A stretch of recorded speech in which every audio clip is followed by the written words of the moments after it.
Thanks a lot. And of course, we will publish with this webinar some links on our internet website. You will have all the full information on social media, etc., how to find these links. So, Juliette, I think it's time to conclude now. Yes, thank you, Yannick, for the floor. We are approaching the end. It's time to thank not only our experts for their fantastic contribution, but also you, Yannick, for having organized this conference in a very atypical way. But I think the virtual side of our work did not at all reduce the interest of this work. It was really very informative and very nice. So in order to conclude, we will now hear Patrick Penninck for a short conclusion. You have the floor, Patrick. Thank you. Thank you so much.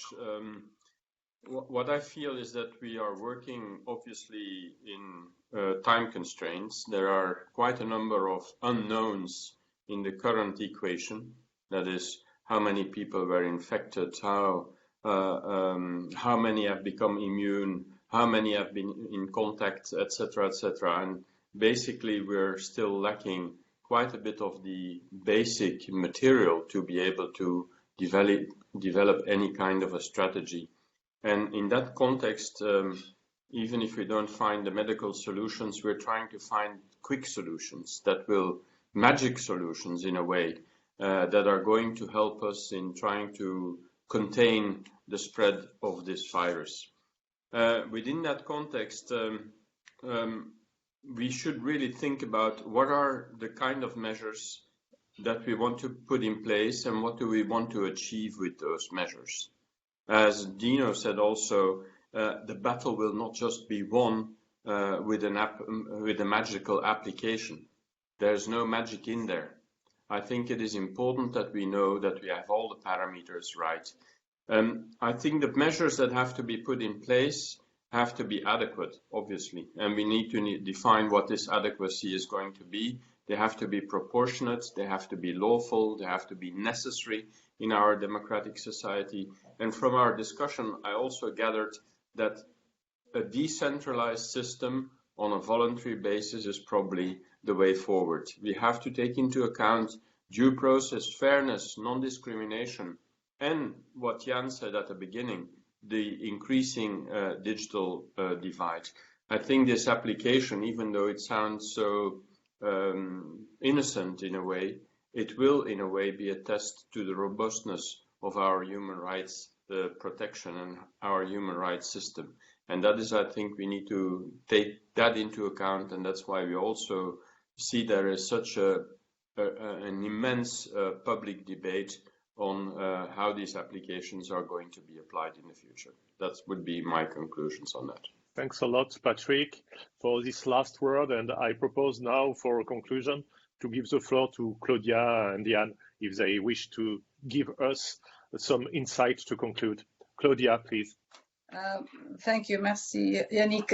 It was a fascinating discussion. I think through the beginning of looking at an app, we found many more other important aspects that, of course, pertain to the use of technology. In this particular, we started with COVID.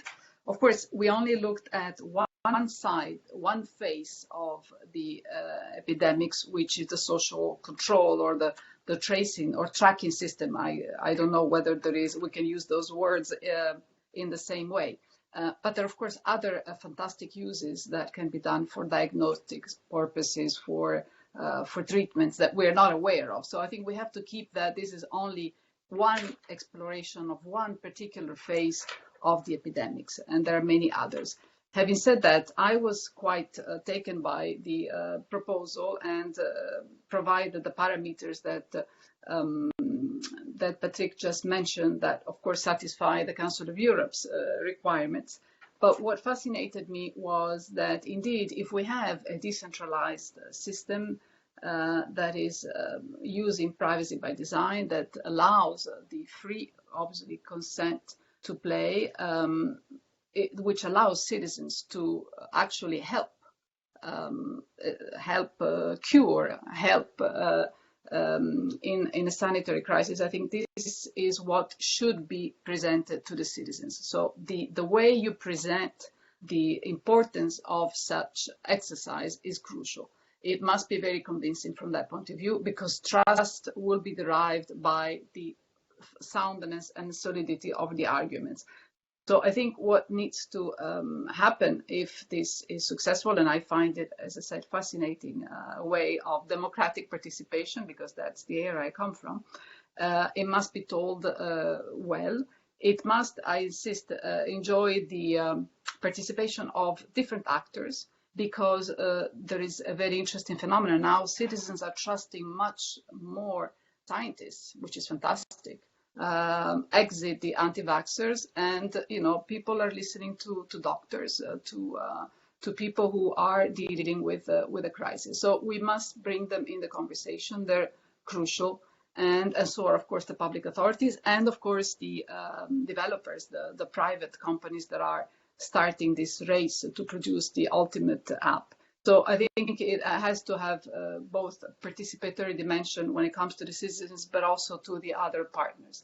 I have one thing that we haven't discussed that leaves me not dubitative, but I think it needs to be checked, is whether the data collected can be shared across frontiers, and whether the nomenclatura states have to use it allows them to actually take care of this in a universal and a global way. Because whilst we can have a divide inside our countries, we may have even a bigger divide across countries, and we may in the end not be very effective, because the little we know about this COVID is that it will continue traveling, and maybe at different times of the year. So the only question I'm left with, one of the questions left is this going to be effective if only few states use it, or what is the critical number of countries that need to be sharing this with the same nomenclatura is needed for this to be very effective. Otherwise, I want to thank everybody very much. It's been a fascinating couple of hours this morning. Thank you. Thanks a lot, Claudia, for your presence. Jan, maybe a very last word, and we will conclude. Thank you very much. I'll be very brief. I have 4 points. First, well, 5. The first is to thank everyone, especially our experts, for having joined us. Grazie mille. Thank you very much. Merci beaucoup. 4 points then on substance. First of all, if there is going to be an app, it has to be linked to a testing or treatment option. I think that is absolutely essential. Otherwise, it will not gain the trust and it will not do the job. Secondly, and that replies partly to Claudia's question, I think it's essential to whatever will be adopted, there'll be an international agreement on the protocol used. And I'm very reassured by what Michael told us about the DP3T, the interest in this by the Apple-Google conglomerate. Because if these two giants will back this kind of thinking, I think that is hugely reassuring, also for an international agreement and acceptance of it. Second point. Third point, I come back to my introduction. Let us not forget that not everyone is online, that not everyone has a smartphone, and that especially the most vulnerable people, I'm thinking of the elderly here, may not have, at least at present, access to this. So it's extremely important to have that in mind. And fourth, and I fully agree with Michael and others who've said that, it will happen. There's going to be enormous pressure on governments to come up with something because of the anxieties.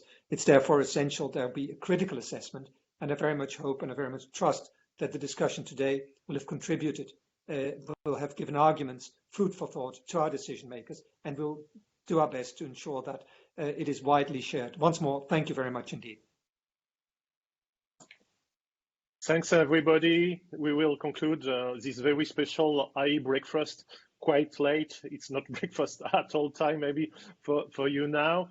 We will see if we run the next IE breakfast in this virtual manner. The positive thing is that we could promote that quite widely outside of Strasbourg. And I want to warmly thank Michael Veale, Dino Pedreschi, and Adrien Basdevant to be with us today. And of course, thanks University of Strasbourg for the support, and thanks to Juliette for that. Goodbye, everyone, and have a nice day. Keep safe. Bye-bye. Bye-bye. Thanks, Bye, everybody. everyone. Have a good day. Thanks for everything. Thanks. Great.